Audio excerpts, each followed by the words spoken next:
What's going on, everybody? This is Adam with Extreme Customs, bringing you another week in review. If you're new to our channel, subscribe below for you to tune in each and every week of the content coming out of our garages all the way up here in Oshkosh, Wisconsin at Extreme Customs. So guys, let's check it out.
So there you have it, guys, another week in review.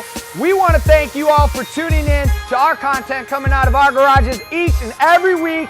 Subscribe now if you're new to our channel. Also, look at all our other playlists such as Lifted Truck Club, where you'll see content like this, a 2011 GMC Yukon getting a 6-inch suspension lift kit by BDS with a tire and wheel package. Check us out at extremecustoms.com, where you know you can get the best deal on the market for your gear. So guys, another week in review. I got my boys in the background right here, cheering them on. Come on, boys. Come on in here, boys.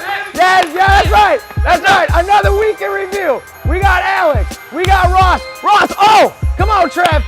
Trev, bring it in, Trev. Bring it in. Oh, man. And that's Extreme Customs. We'll see you next week.